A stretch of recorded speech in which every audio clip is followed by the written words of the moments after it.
Blog Talk Radio.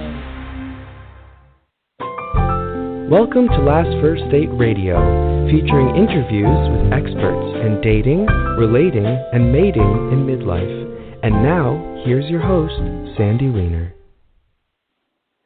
Hello, this is Sandy. I am the Confidence, Communications, and Love Coach for women over 40. And every Tuesday, it is my honor to interview top experts and cutting-edge authors who teach you how to attract and sustain healthy relationships. And today, I'm going to be speaking with renowned therapist, Dr. Bonnie Eaker Weil, about how to get your man to fall in love with you and stay loyal to you for a lifetime. This is a show for singles and for married people. So I'm really excited to be speaking to Bonnie in just a minute. But I want you to know that if you are struggling with love, it is not just for the lucky ones, for the thin ones, for the beautiful ones. Luck actually has very little to do with love. And in my 10 years as a life and dating coach, what I know for sure is that if you identify and heal your unhealthy patterns from your past and honor and value all the parts of yourself, especially the parts that people told you were too much or not enough, you're going to begin to transform your love life and become the woman of value who attracts in the toe-curling epic love that you want.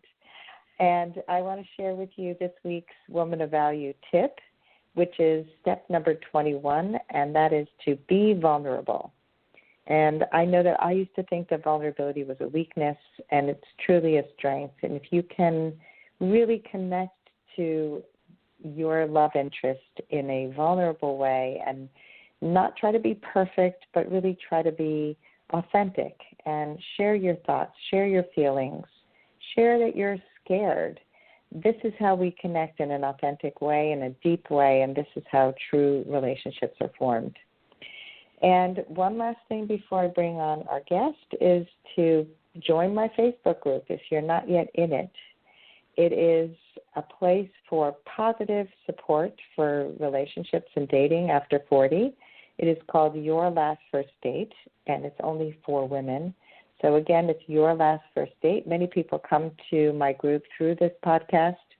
So I hope you join us. We have almost 2,000 women in there, and I am extremely involved in the conversation to help women really go on their last first date. So Dr. Bonnie Eaker Weil is a renowned relationship therapist, and she has over 35 years of experience. She has a global phone-based practice and a private practice in New York City with a 98% success rate in helping individuals and couples transform their relationships. She's the author of bestsellers and New York Times Reader's Choice pick, Make Up, Don't Break Up, a book turned into a movie, Adultery, The Forgivable Sin, and Financial Infidelity, 7 Steps to Conquering the #1 Relationship Wrecker. She is recognized for being on the Oprah Show 5 times. Oprah also chose her as one of her top 5 shows in 25 years. So join me now for episode number 282, How to Get Your Man to Fall in Love. Welcome to the show, Dr. Bonnie. Thank you, Sandy. And as I'm listening to you, I'm agreeing with everything you said about, those ghosts in the closet that you take with you to the relationship that you're in or the marriage that you're in. It's exactly everything you said is 100% correct. Well, I'm glad we're aligned to start. So I love the work you're doing. And I would love for you to share the mistakes that women make that are keeping the cycles of fighting and distancing or feeling misunderstood, because I know I certainly was stuck in there when I was married, now divorced about 10 years. But tell us about some mistakes that women make that keep them stuck in those cycles. Well, the first mistake is that most people do not know anything about the pursuer-distancer phenomenon. And that is very important in a marriage and in a relationship. And you can't even get past the 3rd date. You stop a relationship before you start if you don't understand that.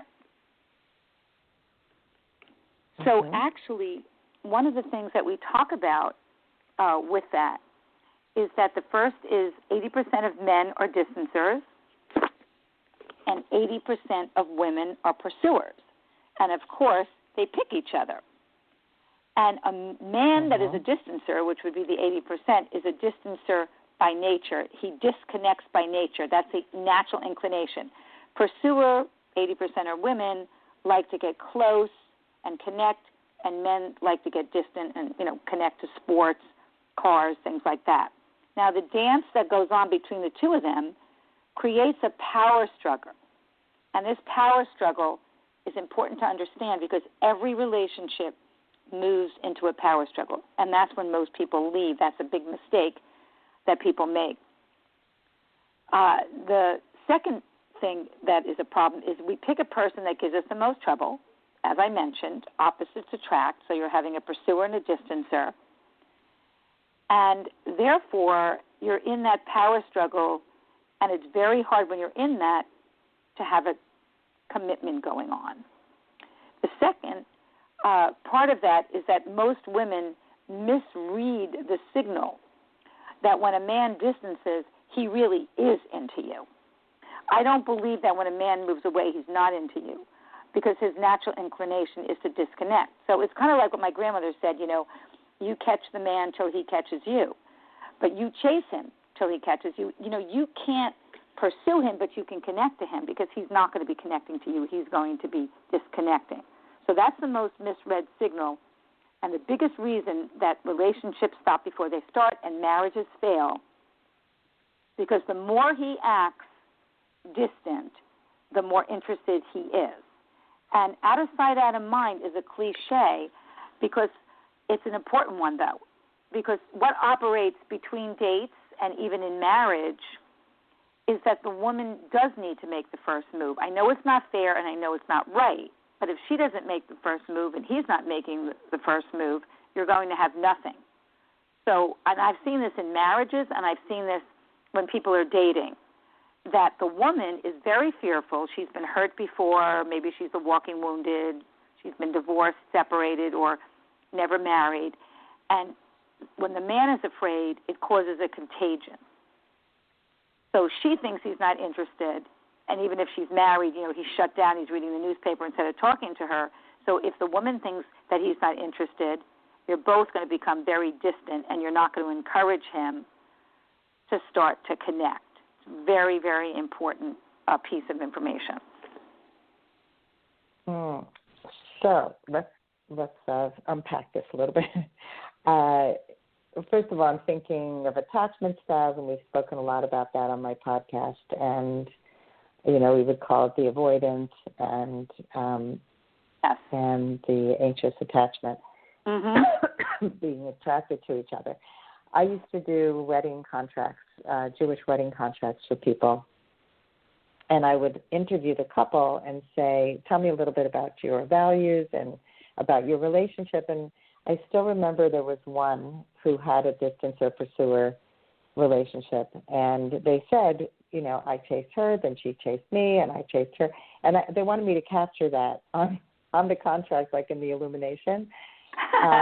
It was pretty funny, actually. That is very funny. That is really adorable. I've never heard that before, but that is amazing to be able to capture that. Because what's supposed to happen, Sandy, is you're supposed to become an operator, and you're supposed to borrow from each other and neutralize each other. So the distancer becomes more of the pursuer, and the pursuer becomes more of the distancer, and they neutralize each other because actually behind every pursuer is a distancer, and behind every distancer is a pursuer. So if you're a woman and you picked a distancer husband or a distant boyfriend, you can bet your bottom dollar that you are a distancer at heart as well. And if a man is a distancer and he's picking a pursuer, he's a pursuer at heart because he wants to connect also. Yeah, it's a fascinating thing. I think that we bring so many walls because of pain, and it just shuts people down. And right. I see this all the time. So I think that I encourage women to make first moves in general, and especially when it comes to connection and to emotional connection, like really relational intelligence is something that women do better than men. So very true, and I'm going to use my husband's line when I met him, right? Because that's how my smart heart skills got developed is my courtship with him, because he was very frightened to make a commitment. And I used to ask him, okay, so how are you feeling? And he said, if I knew, I would tell you. So, the whole thing with the Smart Heart Skills and Dialogue that I wrote comes actually from my parents' marriage, where, my father was a cheater, and he cheated for 25 years, and the next 25 he did not. And they developed the Smart Heart Skills and Dialogue, and they worked on their intimacy issues, and they really worked through their power struggle to get to real-life love. So between learning that love can conquer all instead of fear, and watching my parents, and then also during my courtship, my husband and I, when we were dating, every time he got scared, he would tell me, and we would talk about it, and I would hold his hand rather than him running. So this is the whole thing about if you have a distancer that is afraid of commitment, and you're married. Most of my married people that I see have commitment issues. Even though they're married, it doesn't mean that you're commitment-free. So when you have that issue, it's great to have a safe place, and that's what I teach people, a safe place to share this. The important thing to remember, though, is that men cannot handle more than between 30 seconds and 10 minutes of a talk. And that is a mistake a lot of women make that are married or single, because men are allergic to our emotional upset. And they are really allergic to any emotionality that we have. And so they will walk out of the room or they'll shut down. But if you can do it in little snippets, and you can help them without blame and shame, and help them to understand what my husband said, if I knew what I felt, I would tell you. So the Smart Heart Dialogue is to get them to be able to talk about it. So, like, if a man doesn't call you for, I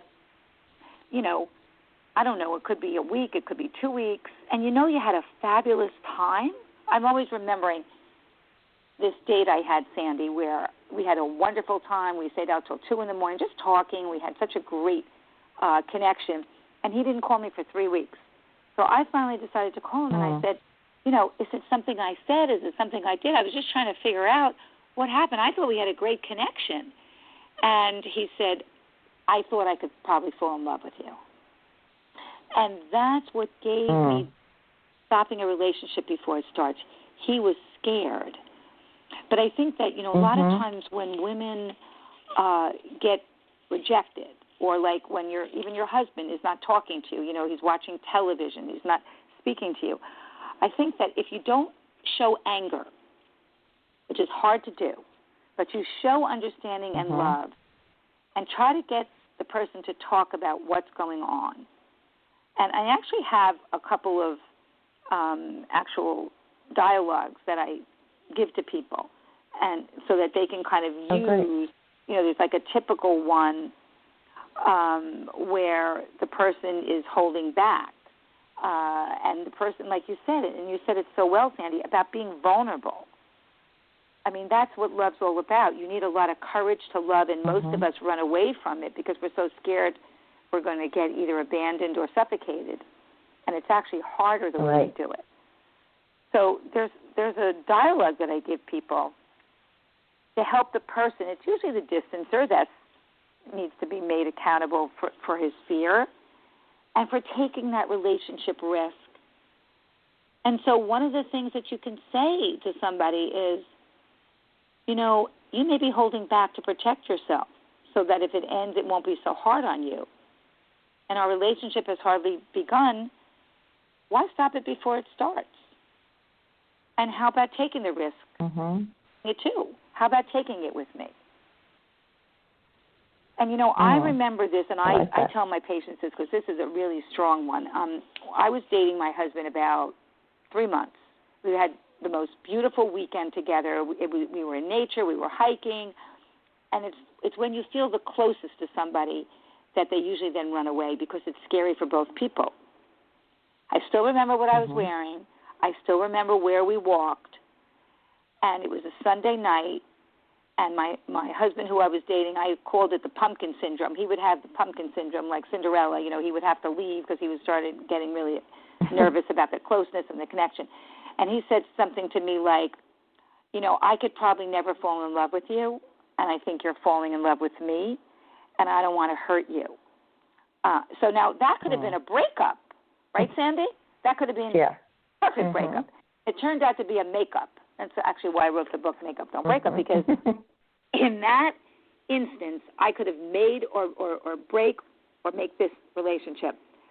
I just said to him, I'm a big girl. I could take care of myself. I don't know how I feel about you, but why don't we just take it one step at a time and enjoy the moment and not think about where is this relationship going, but just enjoy each other. And he told me that was the turning point for him because he was so afraid of the pressure of having to make a commitment. And this is a guy, true story, we were living together for a year. I mean, granted, we didn't have one place, but every night I would be at his place or he would be at my place. And one day the phone rang with my friend. She was in Europe. He said, hey, how are you guys doing? And I said, oh, great, we're living together.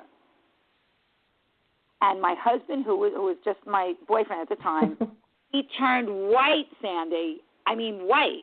And I said, what's going on? And he goes, we're living together? And I said, we're not? So this is an example of how a pursuer and a distant are on two different pages. And I said to him, if you don't want to think we're living together, it's no problem. And he said, well, how could you say we're living together? He said, I don't have anything at your house. I don't have a drawer. He says, everything that I have, my toothbrush, everything, my jeans, my pajamas, everything's in the trunk of my car. And it's true. That he used to keep everything in the trunk of the car, not even a toothbrush, because that made him feel that he wasn't living with me. So this is an example, but I helped him to make him feel safe. Now, the question is it scary? Yes. I mean, my heart was pounding when he said, I'll never fall in love with you. And I probably, won't, and I don't want to hurt you, but you're starting to fall for me. And, of course, your heart pounds. But you know what? If you think of this person almost like you would a girlfriend, like a friend that you want to help and not take it personally and really think, is this person worth it? And if this person is worth it, help them and try not to take it personally and get angry, but get them to talk about what it is that's going on for them. So we have these, little snippets that we can say, and it works for married women too.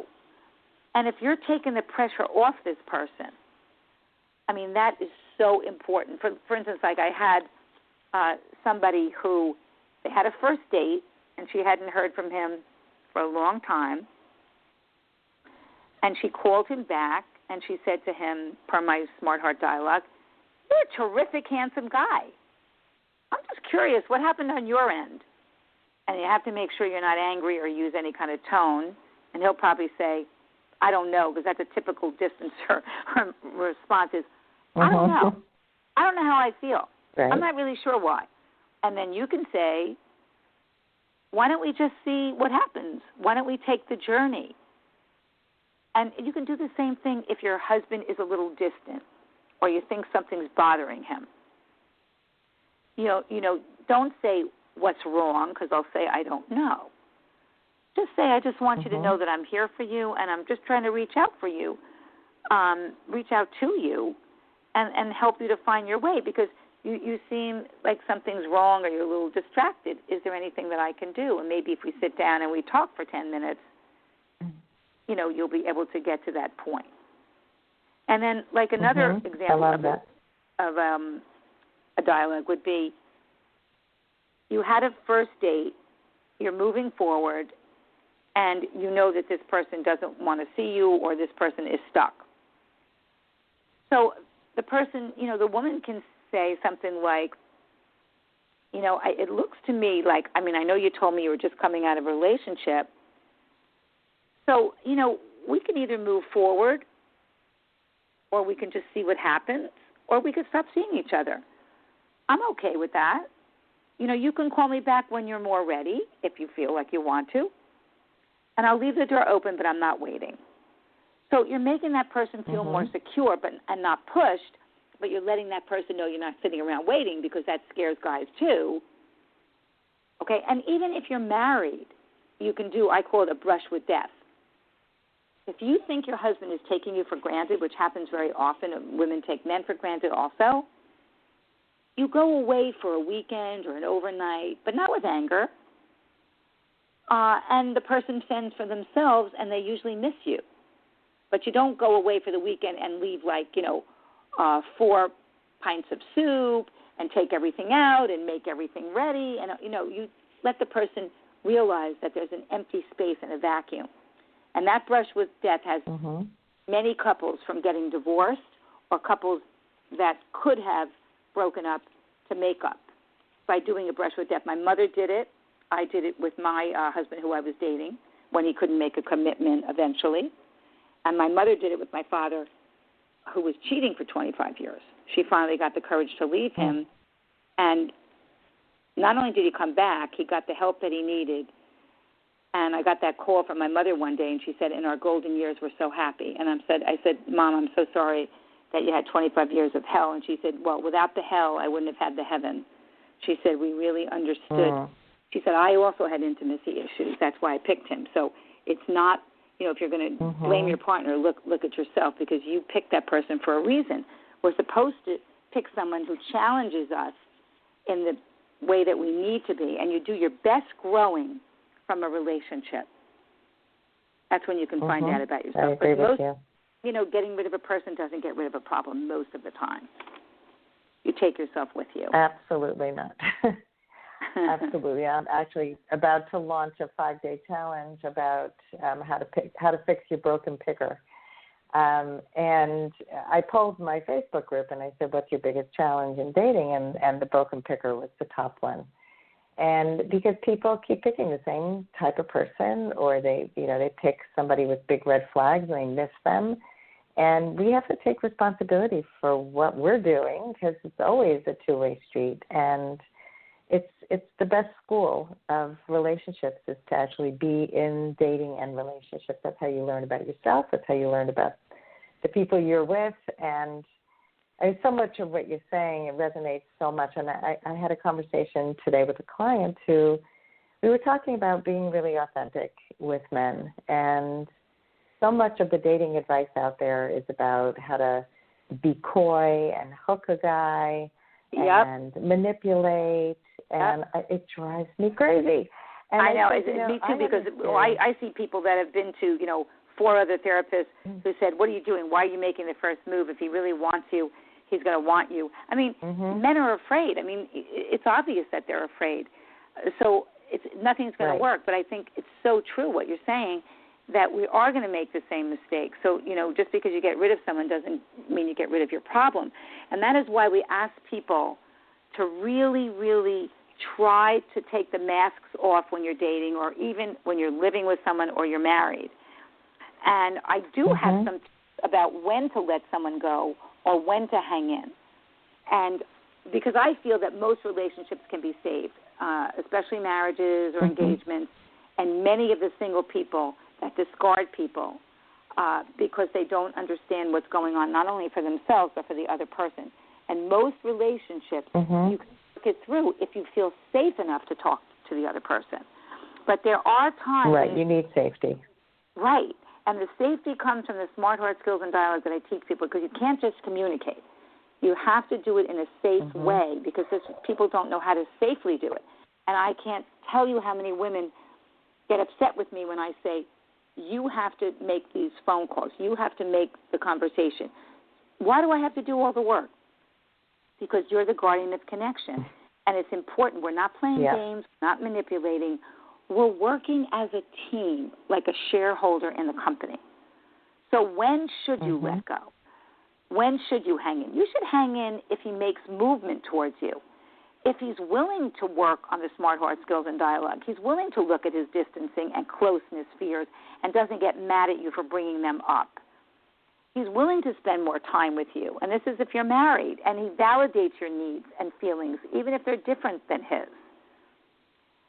And even if he doesn't want to get serious, he's what I call connectable by instruction, and especially if you're married, that person needs to learn how to feel safe, how to make you feel safe. When do you let go? If he makes you feel invisible. That's worse than rejection. He doesn't spend enough time with you. He makes excuses about why he can't. He texts you more than he sees you, even if you're married to that person. It happens all the time, and I think texting is is the romance wrecker of any relationship, and I think it's a mistake for people to text during the day. If you text, he's not going to see you. If you're married, he's not going to talk to you at night. Don't text. Don't call each other. Look forward to seeing the person at the end of the week if you're dating or if you're married. It's a big problem. If he puts you last on the priority list, doesn't meet your needs, tries to guilt you about any needs that you have, is dishonest and won't work on the relationship, refuses to work on it, and that is one of the reasons that you should let go. Now, obviously, we all know if there's any emotional or physical abuse, you have to let go. I was just talking to a patient yesterday. I said, why are you protecting him? You're telling me that he's wonderful when he's not drinking, but he's drinking most of the time. So you can't judge him on how he is when he's not drinking. He has to get help, and there is help for alcoholism. It's a disease. Stay with someone and protect them because you're hiding behind that. And it turns out the person was protecting him because she was afraid of admitting that she really does need to let him go because he won't get help. Yeah. Yeah, I see this all the time in my Facebook group. There was one woman, I met an amazing guy. And so all of his amazingness is not going to be important anymore because he wasn't getting help. He wasn't admitting he had a problem. And they're just beginning dating. And so you see this all the time. There's this giant red flag. A person is emotionally abusive, really emotionally abusive. But he's such a great guy. No, he's not. I had something happen yesterday. It was a man that I'm here in Israel for the last 3 weeks. My daughter lives here. And I am working in the afternoons and helping her in the mornings. And there was a guy who I connected with before I left to go to Israel. And we were supposed to get together. And then he kept saying, I'm going to call you and not call. And he didn't call. And this was going on for 2 weeks. And finally, I just said, he apologized and made a bunch of excuses. And there was a part of me that just didn't even want to address it. I was just like, whatever, I don't care. He's showing me he doesn't follow through. I don't care. And there was a part of me that also thought, this is a good guy. I don't think he's doing it because he's a jerk. And I reached out to him yesterday, and I just said, listen, it's hard for me to trust that your words and actions match. And but I think you're a good guy. I want you to know that it's hard for me to believe that you're going to call when you say you will. And I was looking forward to talking to you or something like that. He immediately went to pick up the phone. That's perfect. We had a great conversation. Perfect, Sandy, the way you did that.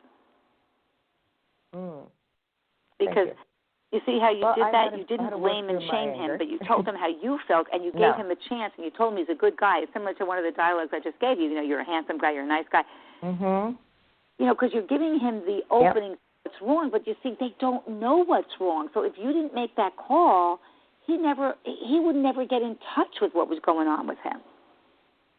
So you're helping him. And he said to me, look, I'm a stand-up guy. And I said, no, I believe that. And he said, but there's a lot going on in my life right now. And I said, I get that. And I hope that, that stress is alleviated soon. And I have to tell you that if you just told me there's a lot going on and it's going to be hard for me to talk, that would have worked better for me. And he said, you're right. You're absolutely right. And so it's just, you know your standards and you communicate them. Then a person who's a good person is going to step forward. And I actually heard from him today. He's going to make an effort to come and see me later this week. So that's beautiful because you set the boundary. But you let him know that it wasn't okay, that he has to really be accountable. That's my big thing with people. You need to make these guys accountable if you're married or single because they have no clue. And my husband always said, hey, look, I'm not trying to excuse this, but we really have no clue. He said, you guys are the guardian of connection. That was the vows that my husband wrote when we were married. He said, you women have the communication skills.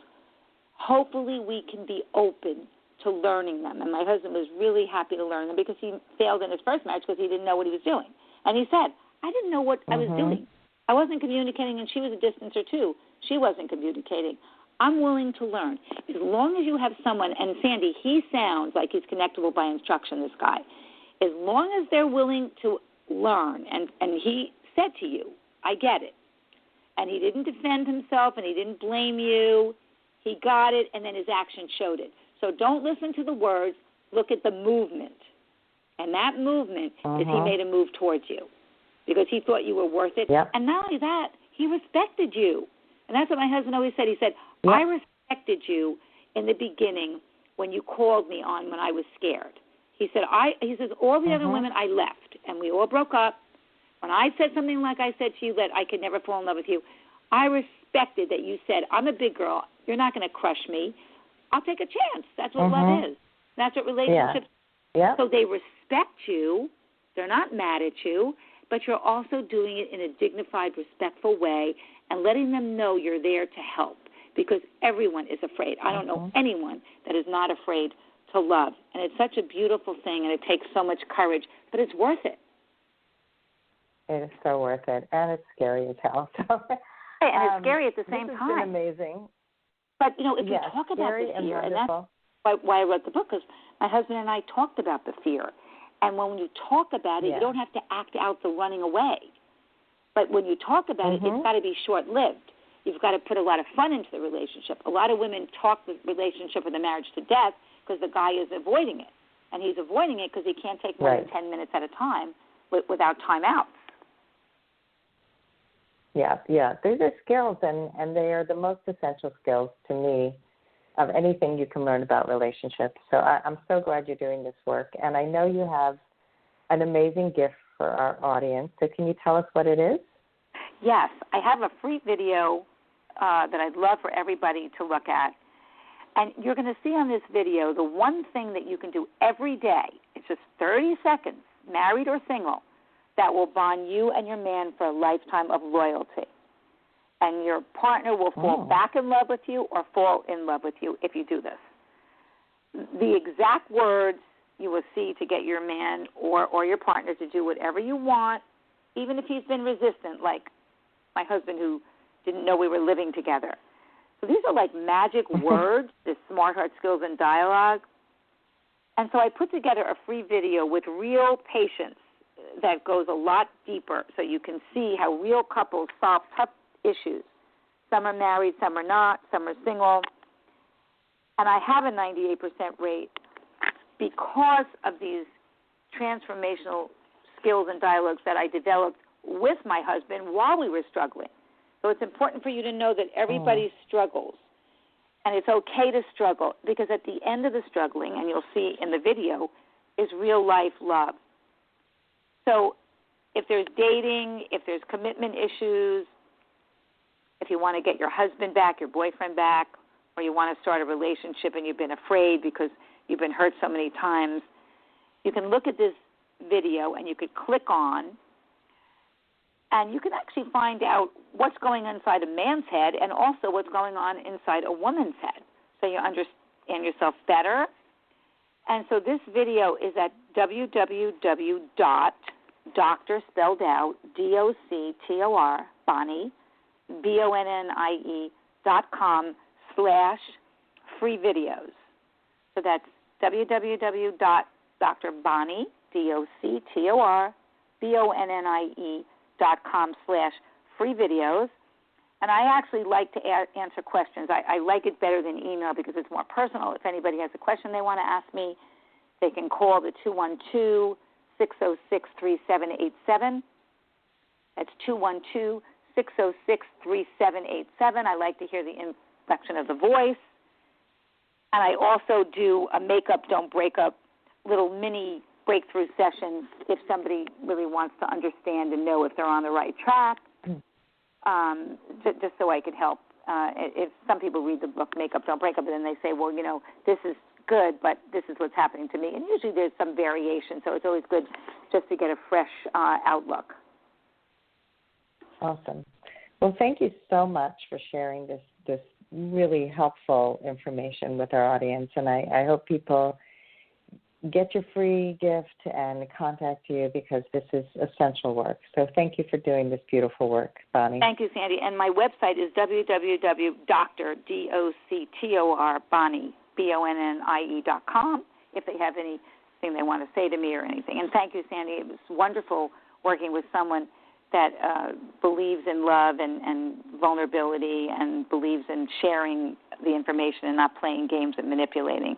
Thank you for giving me the opportunity to help people today. Oh, you're welcome. And thank you, everybody, for listening today, and I hope you all go on your last first date very soon. Have a great day.